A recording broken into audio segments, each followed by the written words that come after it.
sort of management of medical devices, because as you know, I think it's a prevalent problem all over the world.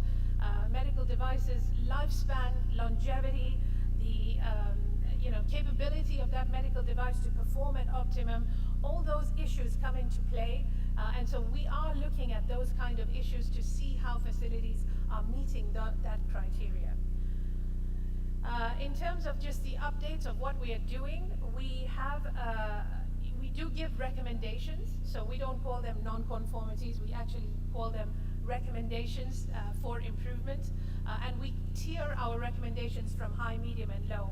So when you look at as a whole, our accrediting body, for hospitals, we have largely met all the recommendations we have given. So 94% of all hospitals have actually met the recommendations we have given them. Similarly, in centers, in medical centers, 91% of all centers have actually met our recommendations. So in terms of value for the Kingdom of Bahrain, the value comes through that, for them attaining that recommendation and sort of not being non-compliant to either regulation or to the best practice standards that we have. In terms of overall reconciliation of non-compliance by year 4, because we only go once every 4 years, but every single year we have a check-in, a quality improvement check-in with every single facility that we have accredited. And this quality improvement check-in is free of charge. We don't charge for it, but we do go in as a team and we assess, we sit down with their team and we assess and how they have met the recommendations we gave. In terms of that, the centers are, by year 4, 100% of all the recommendations have been fully met. And in hospitals, we found 94%. And the reason for this is because hospitals have a hard time attracting the right talent. So most of our issues in hospitals comes from one law that we have, that every department in a hospital should be head by a consultant of that specialty. So because it's difficult to attract that kind of talent, so these are the gaps that we have.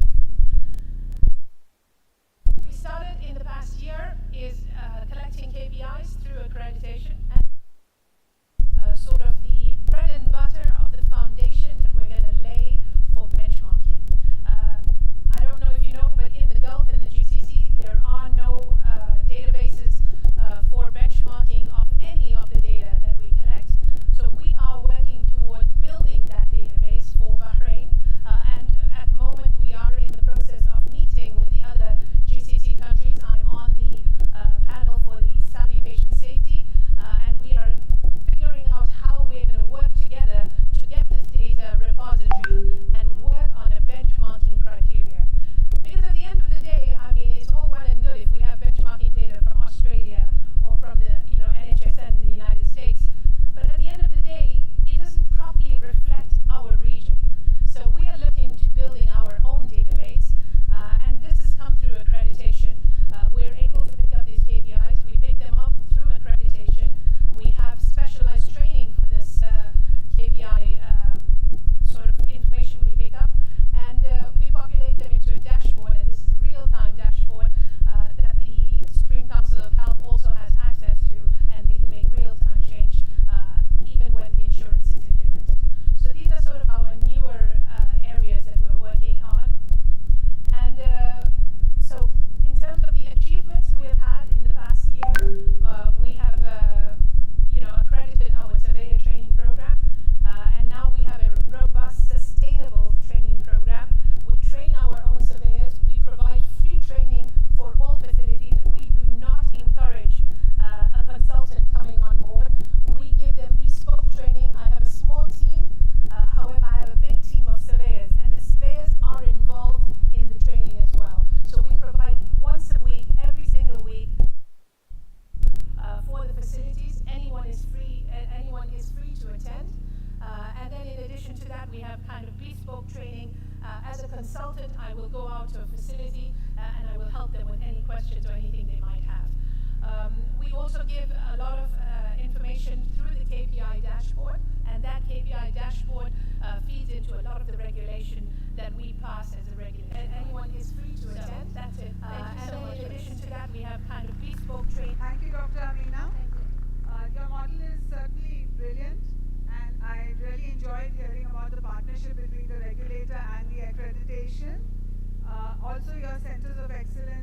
program is extremely interesting for other accrediting agencies to also emulate. So thank you, that was a brilliant presentation. We now welcome Mr. Majid Zahoor, who's the Global Director, Healthcare Sector of BSI, to share his thoughts on the accreditation systems.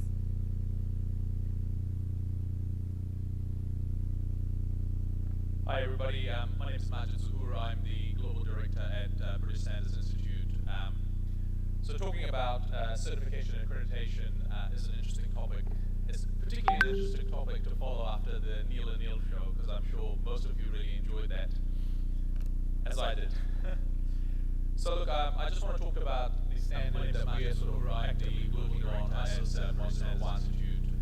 But before I do that, I really want to help, thank the team at Cahocon, as well as AV Hospital and Meta Hospital Group, because they participated in a pilot program. So talking about certification and accreditation is an interesting topic. So I'll just take you briefly through this. It's an interesting topic to follow after. But first, a little bit of housekeeping, because most people might not know that much about the British Standards as I did. So we're founded in. So look, I just want to talk about we've been around that we are global, actively young at we have 84,000 clients. Before I do that, I really want to help thank the team at Cahocon. We had as well as AV delegation and provide training services around standards. They participated in a pilot program. So talking about certification and accreditation, a lot of work in that space. And so I'll just take you briefly. This is quite a complex problem that we are global, actively young at we have 84,000 clients. Before I do that, I really want to help quality and team at Cahocon. We had as well as AV delegation and provide training services around they participated in a pilot program.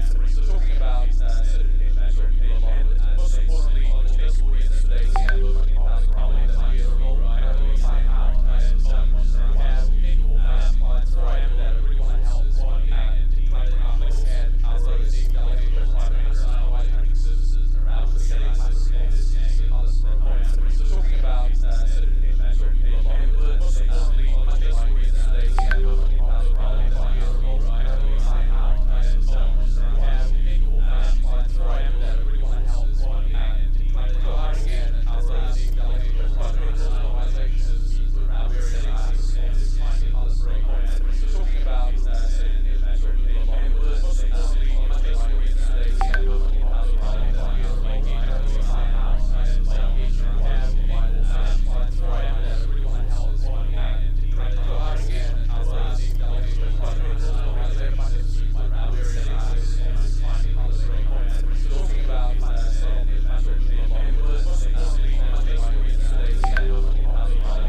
security and privacy. That's another challenge that we have seen in healthcare. In fact, healthcare organizations, I'm sure most of you know, are the most hacked around the world.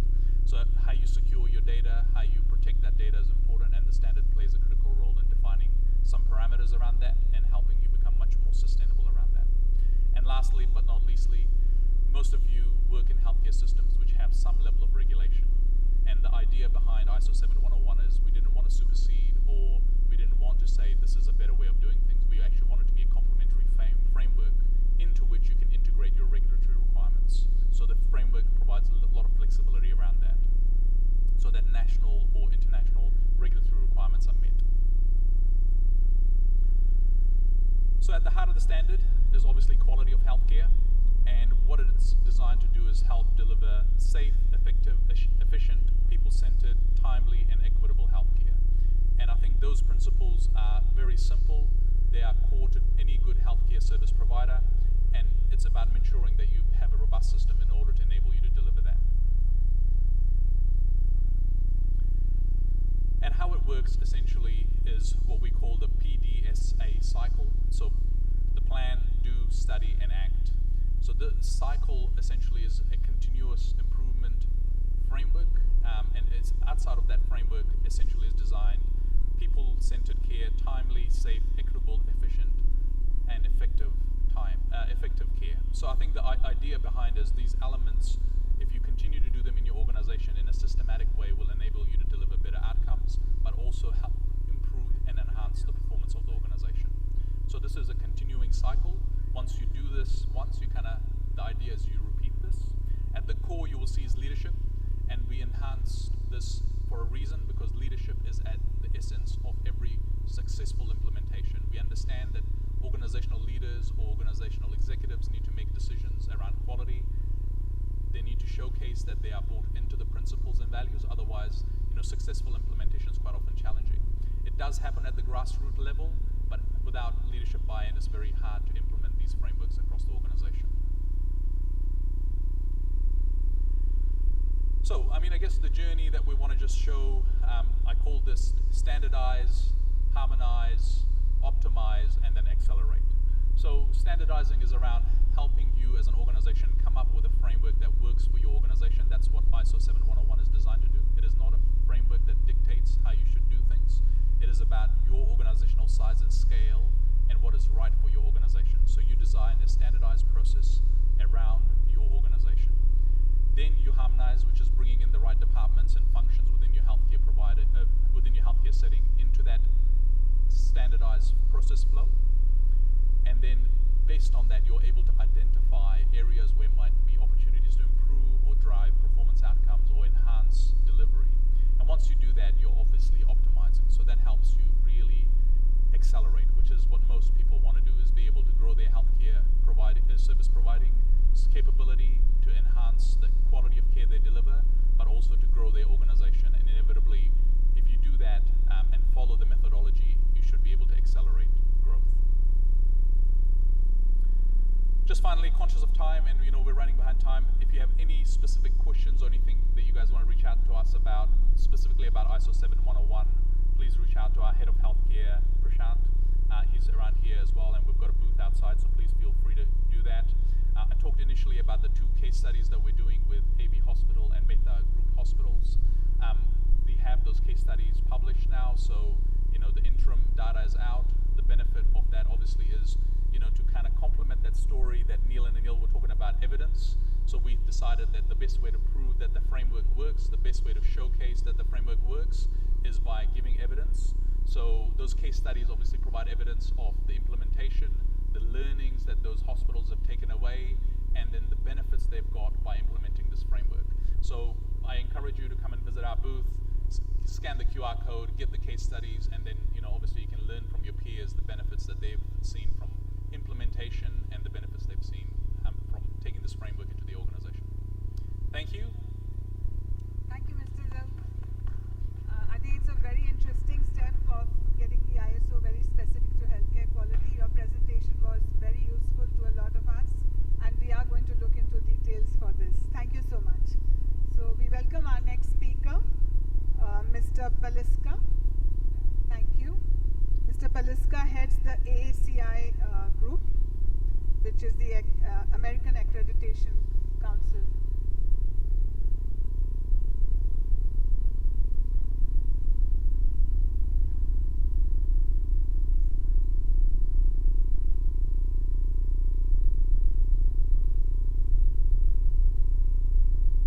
Good afternoon, everybody. Thank you, Cahocon, to be here. I think you did a great job. So my session is going to be related to the clinical excellence certification, or what's beyond the accreditation as we know. So just a couple of words about the ACI. We are American Accreditation Commission International, and we are based in, our home is in Hendersonville, North Carolina. It's a small town, so we like to call ourselves small town boys. And we believe that we are one of the world's most experienced accreditation body, not because we are out there for a long time, but because we are old. We have more than a century of experience combined. So our mission is ruling risks and saving lives. So our concept is wrapped around the risks. So everything we do, risk is in focus of.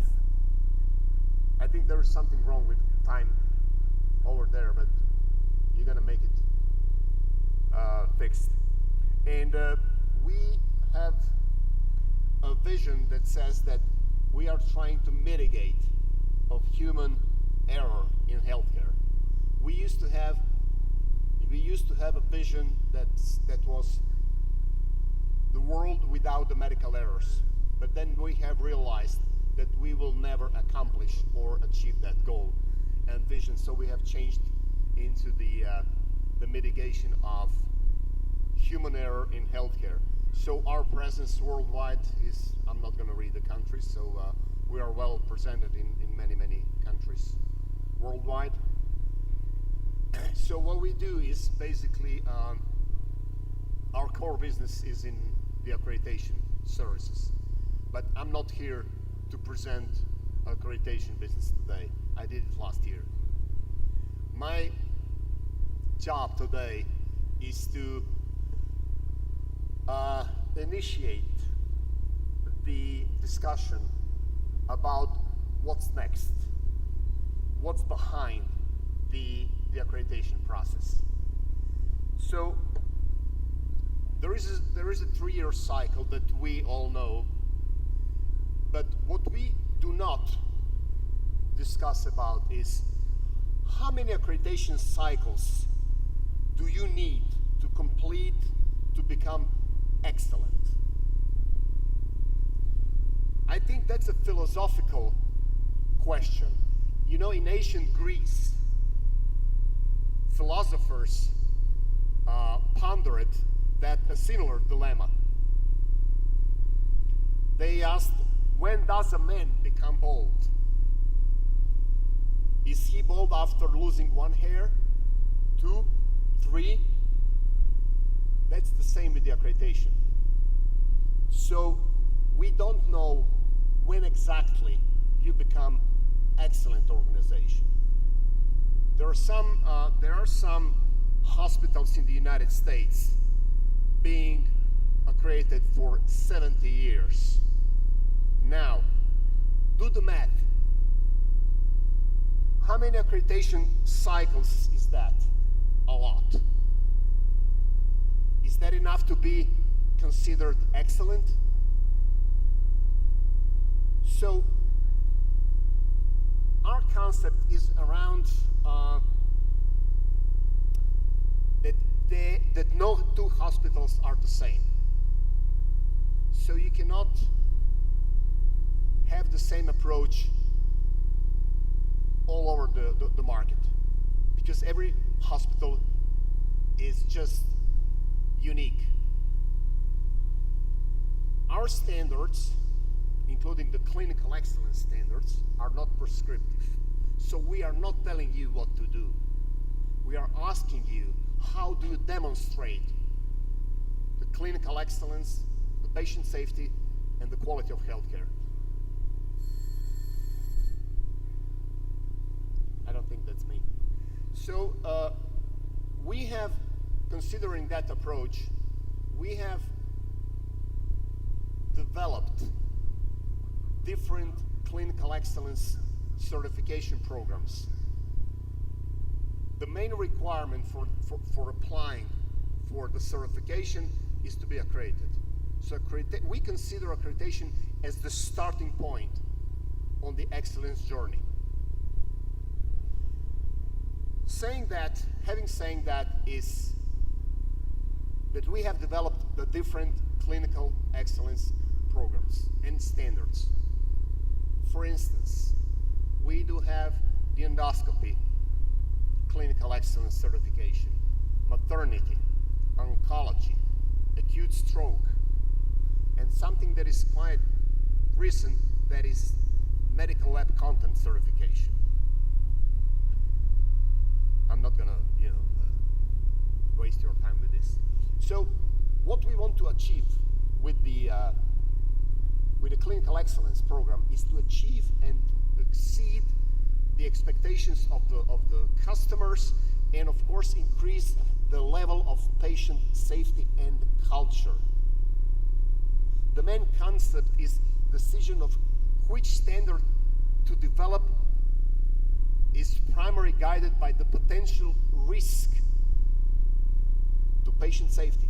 So if you think a little bit about our standards, you will come to the conclusion that all our clinical excellence standards are closely related to the risk involved.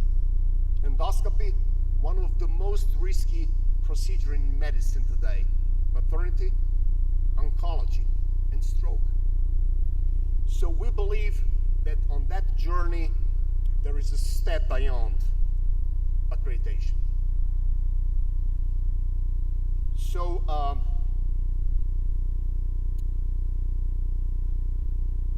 the clinical excellence certification, I'm going to give you one example of our standards. For instance, the oncology standard that has been recently published and launched as a program. We have the oncology standard that is covering, obviously, oncology services. So, for instance, the standard is developed receiving the feedback from the hospitals providing the oncology services. They said, well, the accreditation is good, but there is something missing. We don't get from the accreditation what we need in order to improve our quality of service and excellence. So we have developed the excellence certification program for oncology. The standard has 79 standards or requirements that are divided in 7 different chapters. One more piece of information for those who are not aware of what we are doing.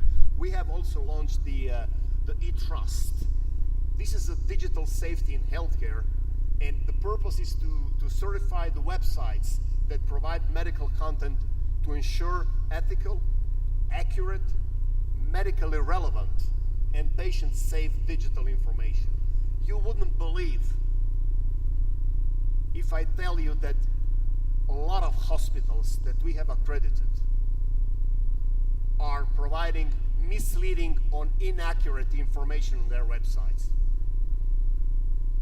This gave us an idea to introduce the program that is focused on accuracy of the medical content provided on the web. And you wouldn't believe I tell you that 99% of the website providing medical content are very questionable regarding the information they are providing. So Providing the accurate medical information is about patient safety. So what we want to achieve with this clinical excellence certification, we want to go beyond the accreditation process. We want to unify approach worldwide, and in order to have the global benchmarking in the different specialties, I think this is the right way to combine and collect data from different countries, regions, and hospitals. And then, based on that information collected, decide what's the next step and where we want to be with the clinical excellence program, which is the next certification we want to develop in order to achieve and increase safety culture and patient safety. And the future development of our standards and or programs will depend on you, on your feedback and your needs. And we are here to accommodate your needs, and we are here to support you and help you. Thank you very much, and have a nice evening. Thank you. Thank you, Mr. Paliska. I have had the good opportunity of reviewing your standards because 3 of our hospitals in the MAX group have gone in for AACI accreditation, and I must compliment you. There are many, many good practices in your standards and lots of learnings there, and wish you success in your journey in this part of the world. So, Thank you so much. we would open the house in the interest of time. We can take a few questions for our esteemed speakers. Do take advantage of their presence here. If anybody has any questions to ask, please go ahead.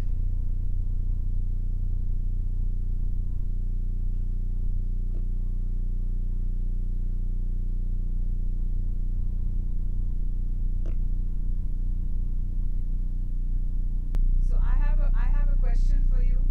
All right. Mic may please be given to the audience.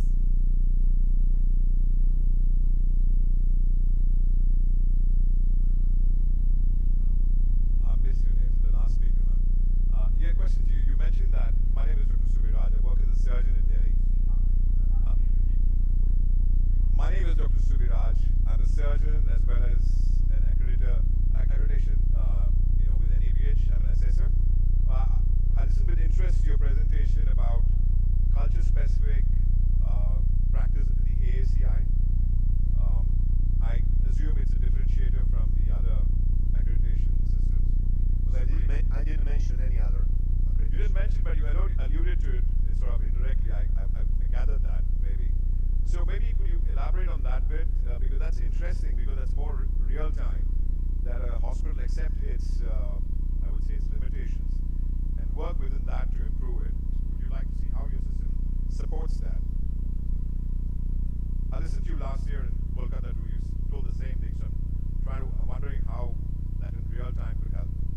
Well, we see this accreditation process as a journey, okay? So it's a journey. So you reach the point where you feel that there is no added value that you can put in the improvement cycle, okay? So you feel that there is something missing there, and you want to move forward and offer something that is new, that is different, but not go outside of the accreditation framework. So you want to keep what is good and what is beneficial from the accreditation program, but in certain areas you want to move on. That's why we have developed specific risk-related programs. So because if you take a look, all of these 5 programs are risk-related. Probably the higher risk involved than in other areas. So we feel, and this is what we got as a feedback from our clients, they say to us, we want to move on. We know we are good, but we think that we can do better in certain areas. And then we ask them, what do you think and which direction you want to go? They said, well, we think we got a good oncology, but we don't have the specific criteria in order to fulfill them and to know that we are doing well or good or excellent. This is how we see this certification program, like a step move forward.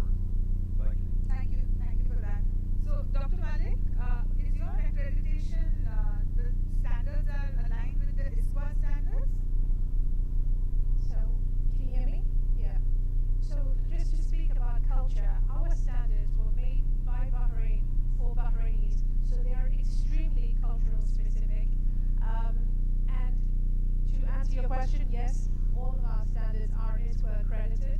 And in addition to that, we have made the standards so that they are in the context of the Arabic lifestyle. We've respected the Sharia law. We've respected every legal stipulation and have included it into the standards. But it's very specific.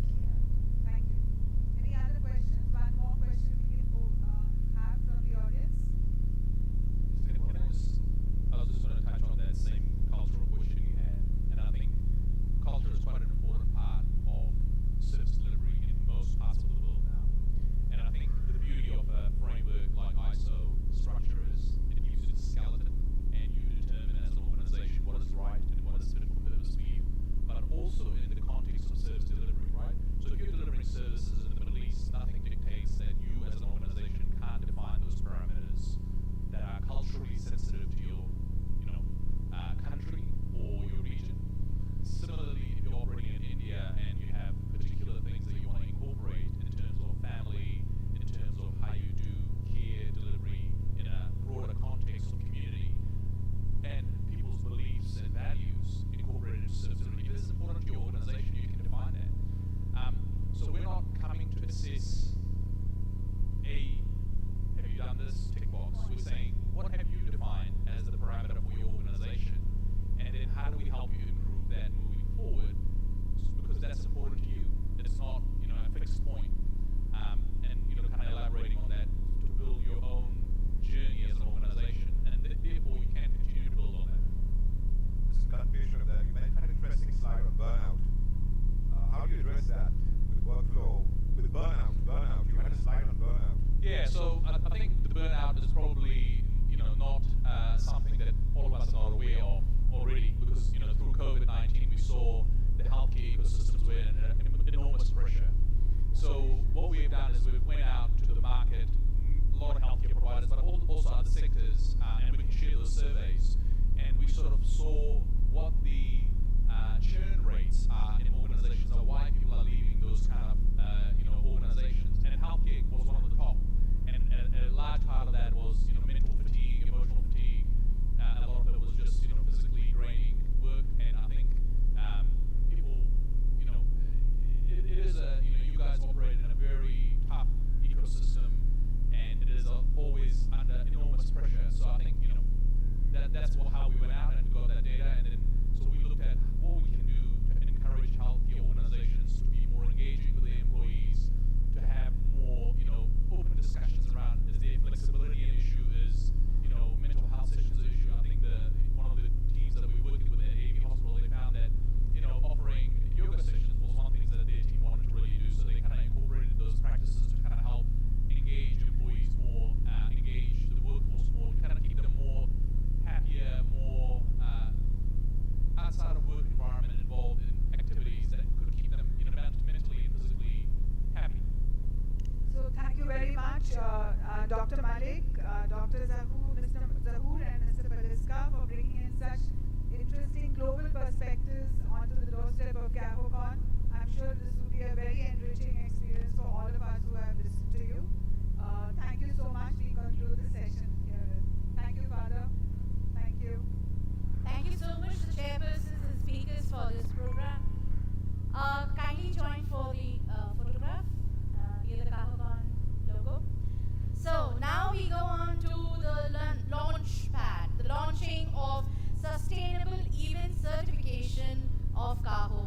And I would like to invite Dr. Karan Thakur, Ms. Kirti D'Souza, Dr. Nareen Sehgal, Mr. Satish Kapoor, Mr. Palaniappan for doing the honors. The 2025 Sustainable Event Certification soft launch of SEC, Caho's assessment on sustainable event. This is a Caho CAPS initiative, and it is an event certification which took into consideration the environmental impact, social responsibility, and economic viability of the entire process.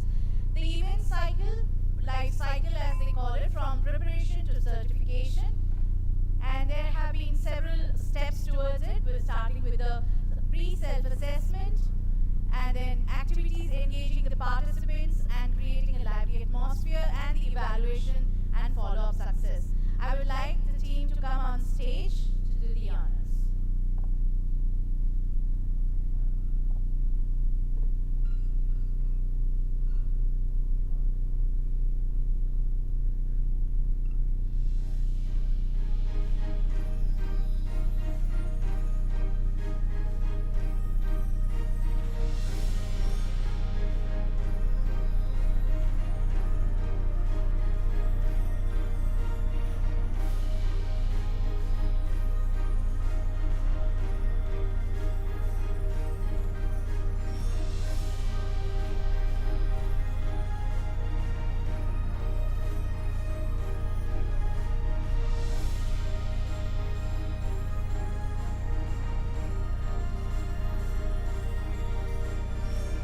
certification is basically a motto of Caho to encourage events like this to become more sustainable.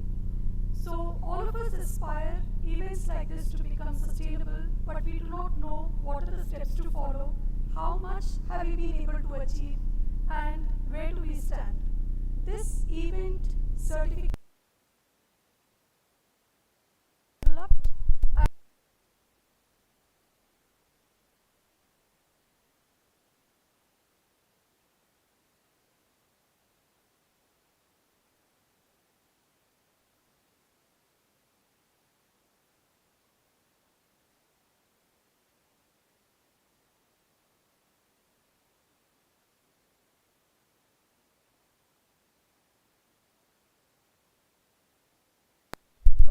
who have implemented this during the pre-cons. We had a pre-con in the month of March, and we also had one yesterday. So it was like a trial, and it is very much appreciated. So this is not limited to hospital, it can go to, shortly we will be circulating assessment, nowhere.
about this debate on if everything is done for foreigners, what about the Indian patients and what about the equity angle? And is there any need for those accreditation which actually can put in India on the global standards? Madam, up to you. I just missed out. Maybe it's good if you can introduce yourself and then maybe speak on. Thank you. Hello everyone. I'm Dr. Monica Kuj.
We already are working on digital systems, ABDM. We are working on telehealth for the foreign nationals to give them services across borders. Now, these services can be translated to the services given to the local populations in India as well. A lot of research is happening, a lot of MOUs are happening, capacity buildings can be done, trainings can be done, and that is how whatever is being done for the international or international patients can also be replicated for the Indian population as well. And that is how we need to bring equity for the Indian populations while we project ourselves as a destination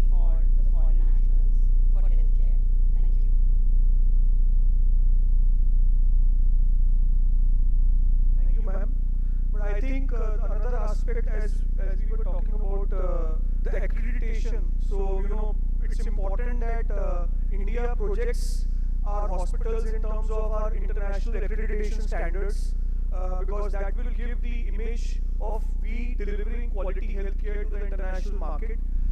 Second aspect, which you rightly said, is the ethical care. You know, when you project your care, which is ethical, which is quality driven, automatically you create a market globally. And globally also the challenges are of various kind. There are Western nations which are struggling to deliver healthcare, and then there are nations which patients come from, even poorer countries like Africa, even Bangladesh, which we are getting a lot of patients. So we can categorize our international medical tourism market into practically 3-4 categories. For category 1, where patients are coming from foreign countries which are price sensitive, you can deliver how you deliver healthcare in our country. Patients who are coming from comparatively developing countries for various kinds of procedures, and then patients coming from even the Western countries which are struggling there, whether it is the UK system or the US system, where patients can come for high value treatments and procedures, and that is where the role of accreditation standards for our country and listing of hospitals will help us to project that. We also have Dr. Mohammed Afzal. He is the medical director and chief flight physician for Blue Dot Air Ambulance. He is based out from UAE, Dubai, and covers a lot of region in terms of air transfers for medical patients. So I like to ask him to give his take on how he sees this sector of transferring patients from there, and what are the opportunities and challenges which they face as a air transfer, service providers. Yeah. So in Blue Dot, we are specialized in two modes of transfer. One will be the commercial flight stretcher transfers. We utilize the normal passenger commercial airline, like any other part of the world. We use that, and we also have the private transfers in the private aircraft. So when we talk about the logistical challenges, it's mostly go around in the commercial flight sector, where there will be the availability is the most important factor. As our national carrier always give the availability as the stretchers in the oxygen, all these parts. So this makes a void in the system, and it keeps the transfers delayed for the needy. So that's one of the most major logistical challenges that we face. And this goes same for the air ambulance, the second one, and the commercial is the acceptance part. So when a patient or a client wants to travel to India, the confusion about where to travel, which hospital to go to, they shop around and look into a lot of people. There is no single one-point check system for us, for the patients or the family or insurance for that matter, to look into, to see where they should find the best quality care, and reliable quality care, which has been accredited by any of the national or private bodies. So this is one lack and one logistical challenge we always face. So the opportunity here is that Indian aviation industry is so huge. It's not just our national carrier that we can rely on. There are a lot of other private carriers as well. They can be supported to transfer patients in. When I'm saying transfer patients in commercial airlines, not just now, patients just walking in. We can even transfer critical care patients in a commercial airline. So other airlines should be supported from the government and the accreditation bodies for that matter to transfer patients globally. This can bring in a lot of patients. We can bridge the gap. The second major important factor, and that's more relevant to our subject, is the quality and accreditation. So our Indian air ambulance industry flies around a quality vacuum, a void, where there is no regulatory body to regulate any of these air ambulance services. But that goes same with, we started off in Dubai, where when we started, we understood that we are just an office running an air ambulance. We approached the health authority and we asked for an accreditation and a license. Even they didn't have any. Then we went to the ambulance service, DCAS, which is in Dubai, and we convinced them to have an accreditation and a license, and we were the first to get that in UAE. Then we looked into the West, and then we saw there are a lot of other accreditation agencies like Urami for that matter in Europe, CAMS in Canada, NAMTA in US. So we went for the Urami, which was one of the leading accreditation agencies in Europe, and with the 1 year stringent checks and audits, finally we got that, and that gave us the visibility as an air ambulance company. When we come back to India, the region, then we look into some agency or any government body which can give an accreditation or license like that, but we don't have any, and that's a big void which we really want to look into and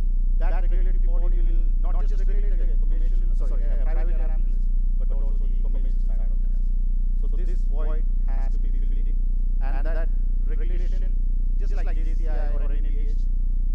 When I say Urami, we looked into Europe and saw that Urami part as a brand international. NABH as an Indian accreditation can definitely be an international brand. We have to uplift that and show it as the brand, and that's what we would like to have.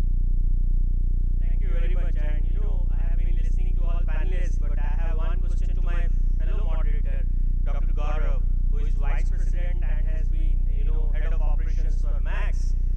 Dr. Gaurav, my question to you is, and I hope you don't mind, what is the perspective of the private industry? You represent that hospital with very specific reference to two things. One, the changing political scenario, and number two, once they come here, so the post travel back to their hospitals, how follow-ups are done, and what is your take on what actually can be done to enhance the medical value travel? Thank you. Thank you so much.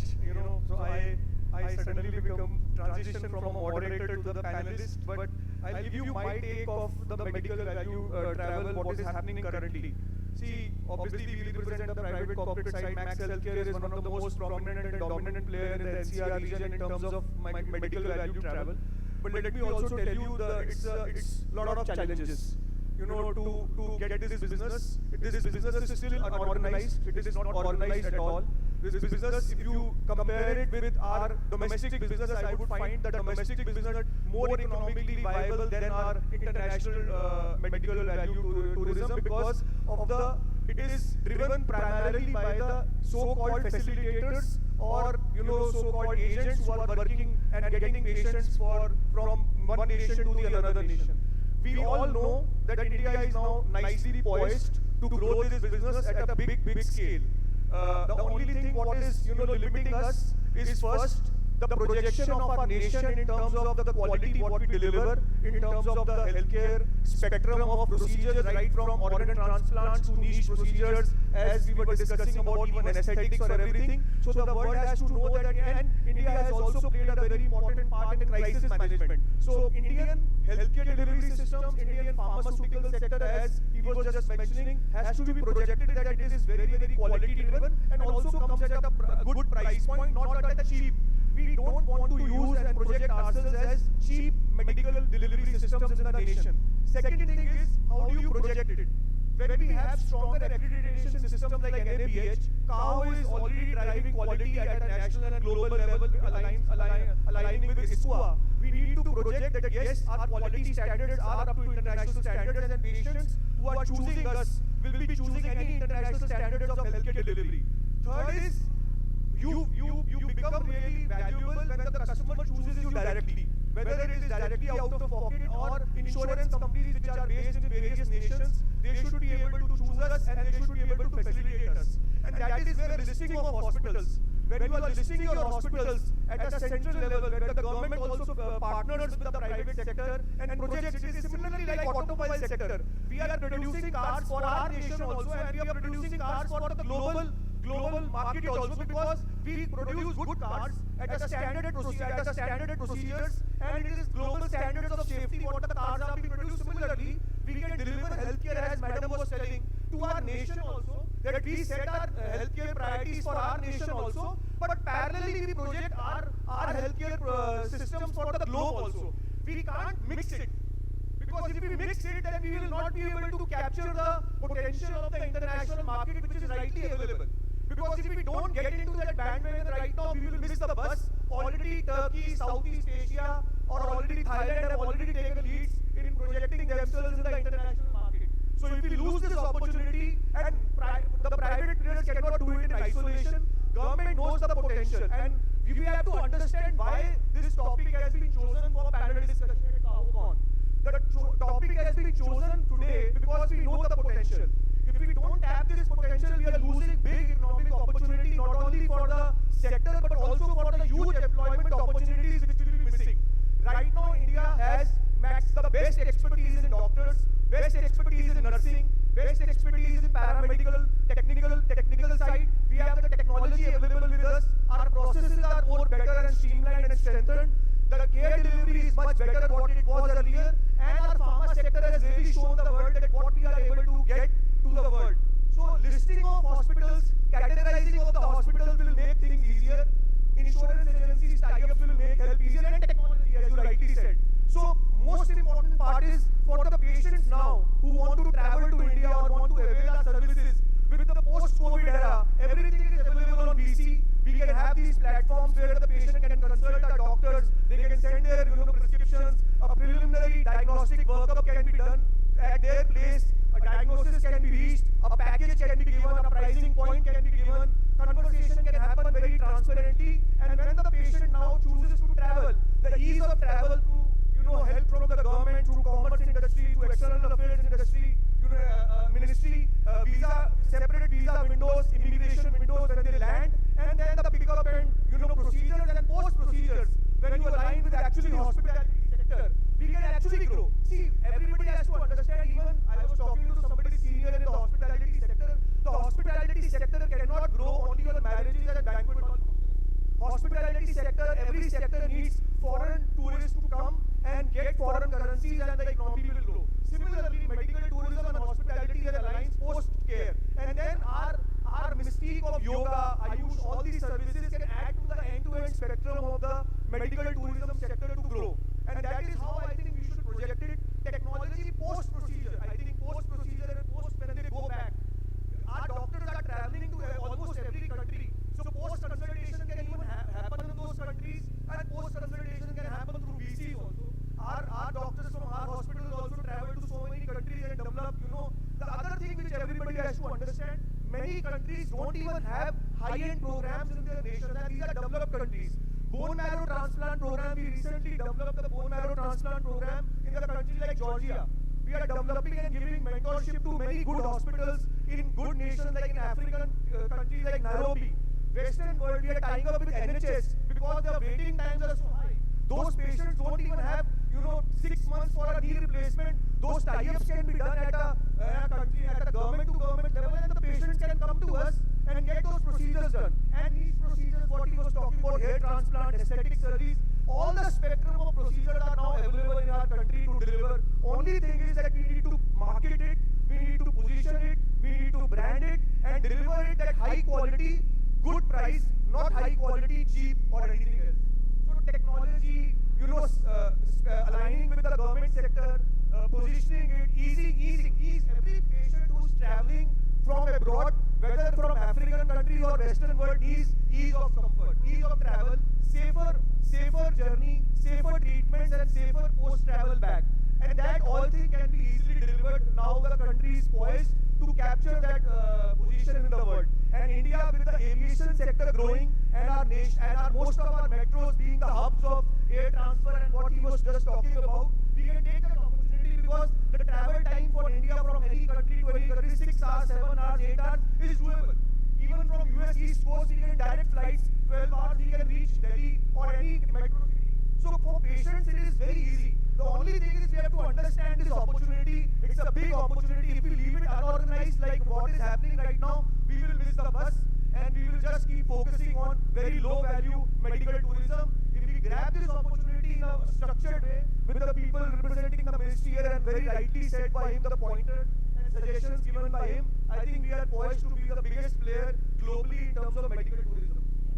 Thank you. And I am cognizant of the time. My last question, which is pretty open to any one of you who would like to comment on, are we ready to have something which converges almost everything? Can we have something like a Zomato or something like Swiggy? If I want to have vada pav, I can offer it from. Can we have some platform whereby we have representatives from ministry, representatives from academia, Caho, who actually can facilitate this discussion? Are we really ready? Because this is one of the important questions that we need to answer. And I look forward for your opinion, and possibly then we'll end. Maybe any one of you can pick this question if they really want to respond. Sir?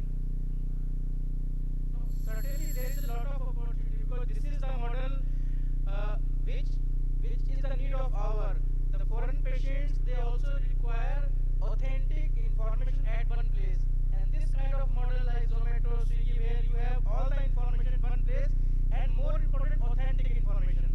So that is certainly the need of our. There were some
government part on the healthcare sector, the very important question is that the trust which we have on a particular medicine or the particular healthcare system.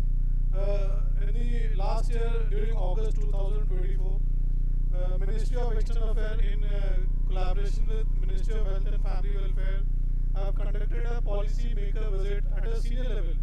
The participants were from the DG level, and almost 20 plus countries have participated. So while interacting with these participants, the delegation, we could understand that still there is a lot of cobweb in the mind of people about our healthcare system, about our medicine. And during visits to their pharmacopoeia commission, to our best of the class hospitals, to our manufacturing plant, even to the units at Hyderabad where vaccines are produced, a lot of things got clear. Their understanding, their acceptability to the Indian medicine, and various other factors which were there in their mind, which may have been induced by some of the various factors.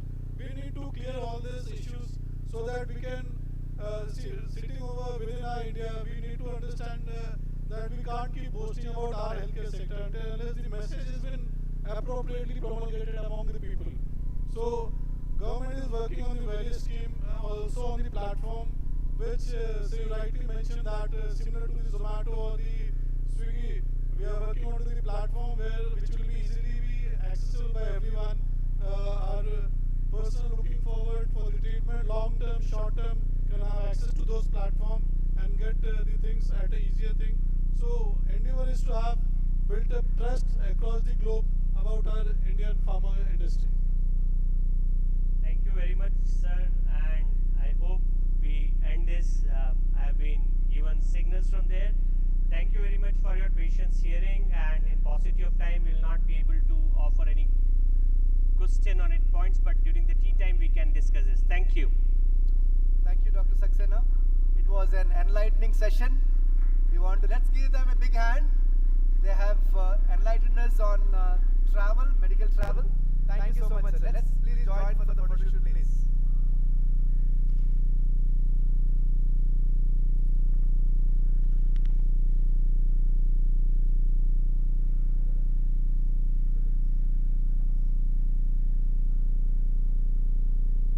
Next, we are moving on for the product launch from Zuel Hygiene India. For this, I request Dr. Manodip Singh, Professor, Dr. Ram Mohar Logia, Institute of Medical Science, Lucknow, along with his team to step onto the stage. Let's give them a big hand, please. We need a lot of energy from the hall. I know all of you are tired since morning, but let's give them a big hand as they launch two important products. Two products. Please come, sir. Please come on the stage. There are two products which they are launching. First product name is Hydro Pro. It is a product which is compared with hydrogen peroxide with EHP technology. Hydro Pro is escalated hydrogen peroxide technology, provides a robust solution for disinfection in healthcare settings, particularly in operating rooms and critical areas. Designed with compliance to CDC guidelines, equipped with detailed material compatibility reports, Hydro Pro stands out as a powerful disinfectant suitable for diverse applications. And some of its key benefits of HydroPro: it is an effective disinfection, it acts rapidly, it has a low concentration, it has versatile application, safe for all medical area surfaces, it is environment friendly, odorless and non-corrosive, it has enhanced clinical performance and complies with the regulatory requirements. Product number 2, Cleanzyme. Dr. Manodip Sen, Professor, we are so happy that you could be here to launch this product. And Cleanzyme multi-enzyme cleaner with FCP technology offers several benefits. Quick action, multi-enzymatic formula, enhanced hygiene, ideal for healthcare settings, residue-free, environmentally friendly, neutral pH, low corrosion, improved instrument cleaning, optimized patient load management, importance in operating rooms and for CSSD department. It's a wonderful product. These two products are launched by this wonderful company. Thank you, sir. We wish you the best as you venture into this business. in the future. Thank you so much. And definitely these products undergoes how enzymatic cleaners are vital in maintaining high standards of cleanliness and safety in healthcare, particularly in sensitive areas like OT and ear sterilization departments. Thank you so much for the team from Zuelese. Let's give them a big hand. Thank you.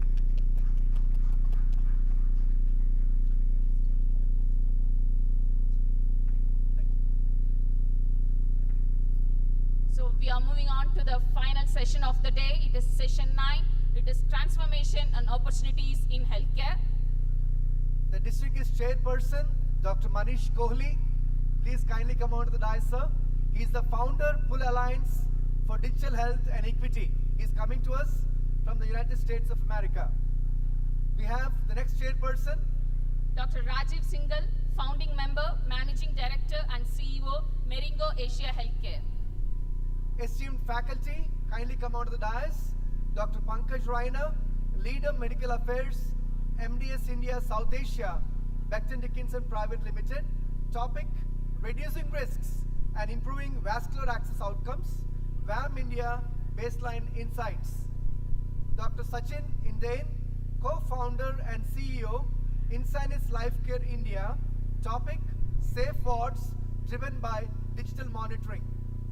And we request Ms. Roslyn Becker, Director Safecare, Amsterdam, the Netherlands, and she is going to talk on digital quality improvement journey, the experience of Safecare from LMIC. And the next person,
next speaker on.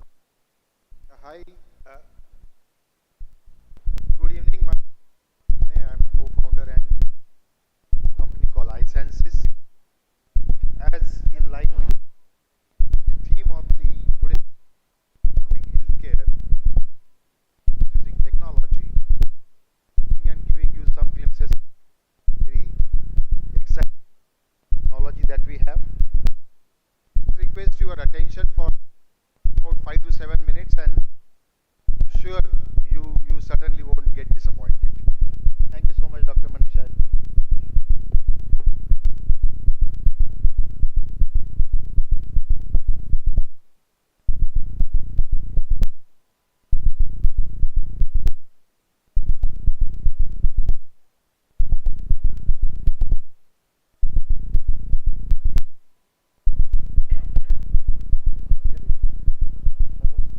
Okay, good evening. So, as I said, this is the name of the organization, and the solution is called Patient Status Engine. And as you can make out from the name itself, it's basically an entire machinery or the platform that is trying to give you anytime, real time from anywhere. Very important is it is completely a digital healthcare platform that is been changing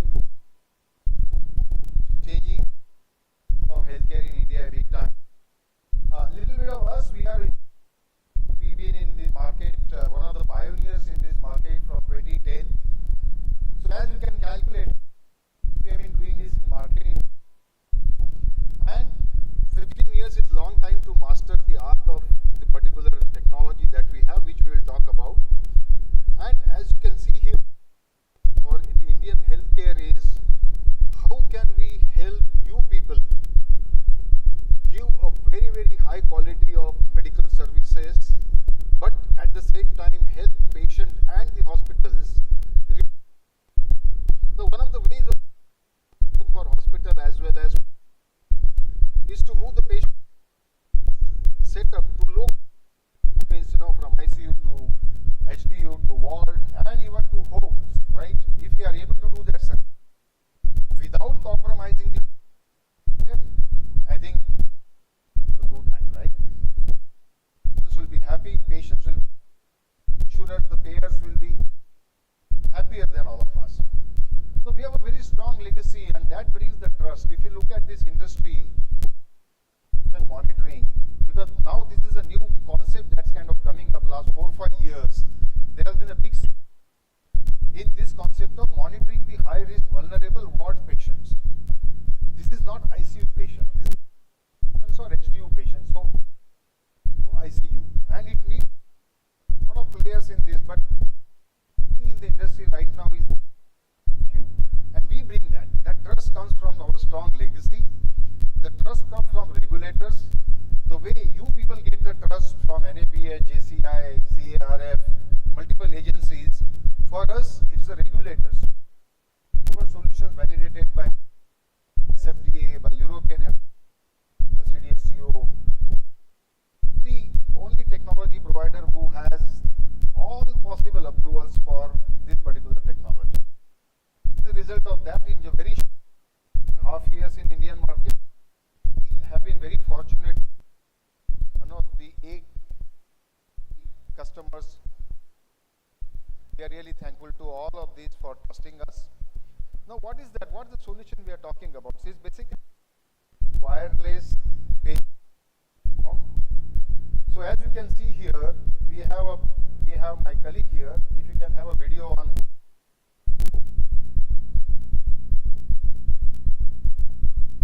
Hello, video master.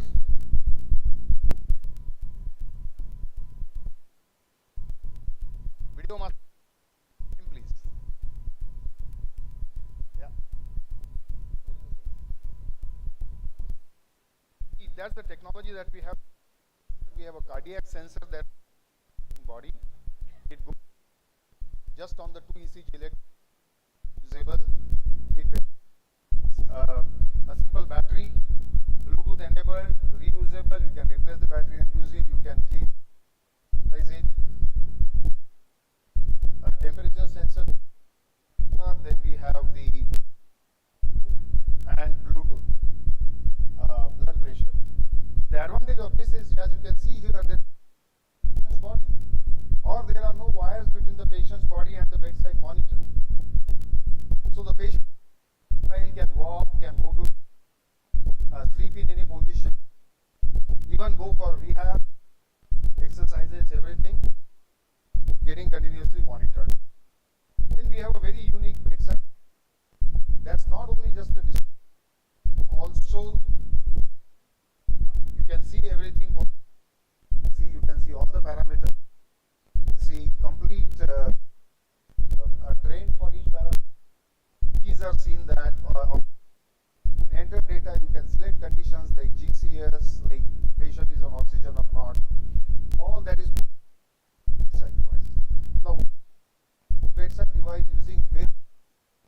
HDU server, it is accessible from anywhere in the hospital, whether it is from the nursing station or your command center or even the doctor's consultation information, their consulting chambers.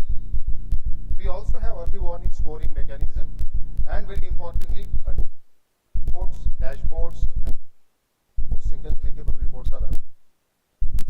All the vitals are captured here. It's like heart rate, respiratory, SpO2, blood pressure, everything, and also a lot of manual entries we can do on this. This is how what you see. Not only we also have, as you can see here, the small video that is playing now. On that video, this is the HDU setup in one of the hospitals, and you can see this respiratory HDU in one of the prominent hospitals. The question is how accurate it is. So it's like 100% accurate, as accurate results any of your monitors. Any other company, G, it gives very accurate data, and that's what matters at the end of the day. Quickly tell you how it is used in the hospital. This is not for ICU, so this is used for HDU patients or ward patients or any high-risk patients in the ward or in transit at home or any the patient is undergoing. We continuously monitored without any wires with very high level of accuracy and ICU level of monitoring. As all of you know, we have all these charts and everything maintained by the nurses, transformed into a digital form. What we are doing, we are basically patient right onto the patient bed. Because today when we talk about digitization, but the patient data, which is actual data on which the hospitals or the doctors, that is still manual. They are able to convert that right at the source of. And as you can see there, we have remote views which are available across the hospital, even on the mobile phones. And this is to avoid any kind of situations we have in case of patient's condition. Or we also have pop-ups which come, enough time proactive action. Some of the cases, all these are ward patients or home patients. Here you can see that the patient respiration level, oxygen, the heart rate. You can see that the respiration rate is high, coming down, early warning score going up, and thereby you can see that the patient was proactively moved to ICU. A lot of data available. Traffic accident case, the big hospitals. Patient got onto the road, not in a position. This patient for 6 days in ward and completely recovered.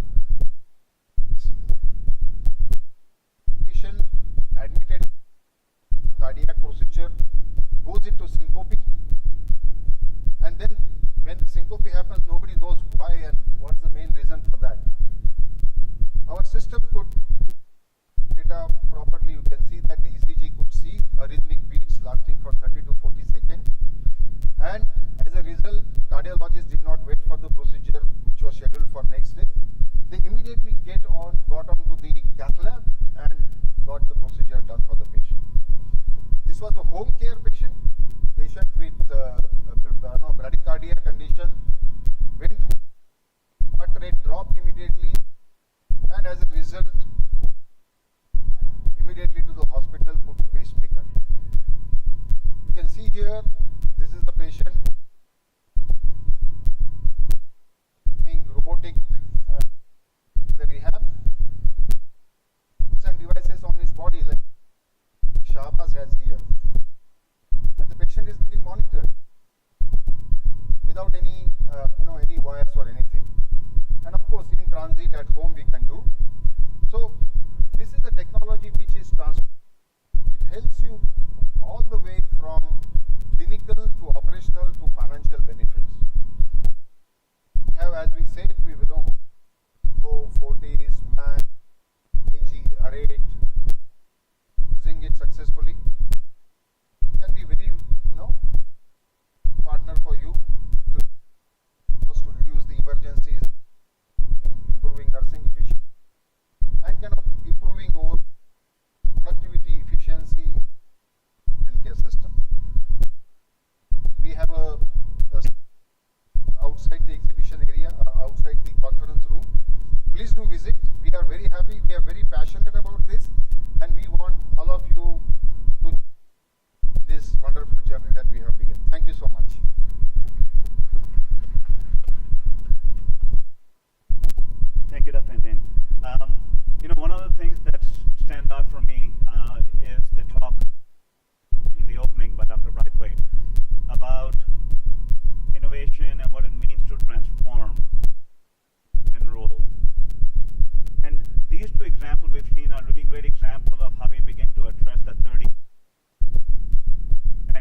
next speaker is Roland Bacher from.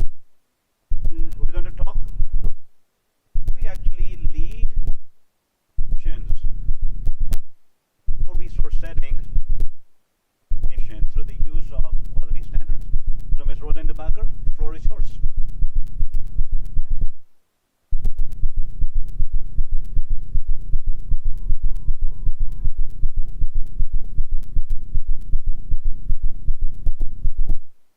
Hello, good afternoon, everyone. It's such a pleasure to be here.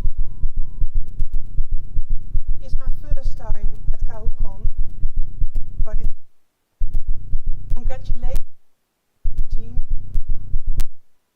Congratulations to all.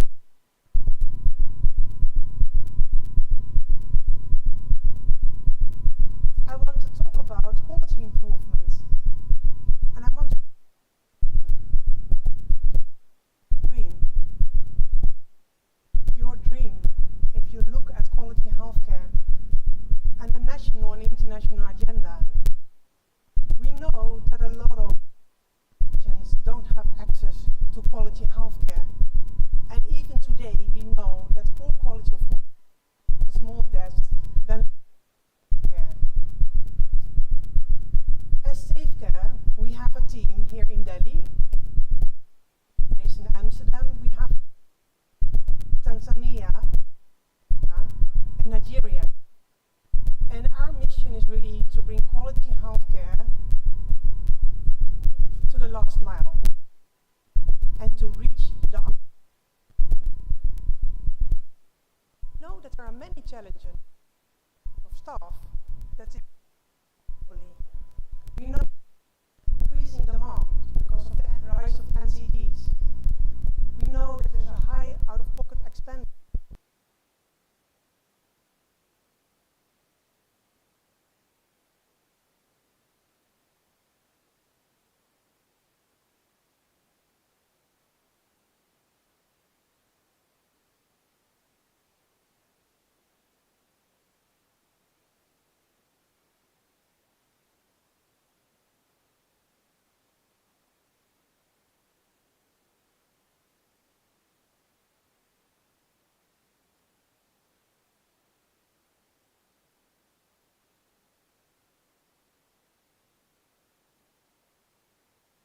And it's really to make that they know how they can close the gaps. We use international accredited standards empowered by interactive data insights to drive structural change. Solution focused on it helps and improve and sustain quality. It starts at the level 1 and we help for accreditation to help them grow their level up to level 4 and 5. We have holistic standards, so it's really looking at the clinical performance and the management performance, because when we know that you can have a great clinical team, but if the laboratory is not functioning well, you can still have a bad outcome. It's really a team effort. HR, cleaning, pharmacy, all elements in the facilities come together when it comes to providing quality healthcare. And we know that quality is a continuous journey. It's behavior change. And the strength of a continuous digital process is that it starts with assessment, because you can only improve what you measure. After the assessment, the facility receives a digital quality improvement plan. And a digital quality improvement plan, it's tailored. So the gaps, the criteria that are linked with patient outcomes are prioritized. The facility is supported through our digitized platform, through our library, through training. So it's really about breaking down the steps so that it's achievable to work on quality as a team. Via the quality platform, the facility receives actionable feedback on the real-time progress, feedback, but also supporting documentation.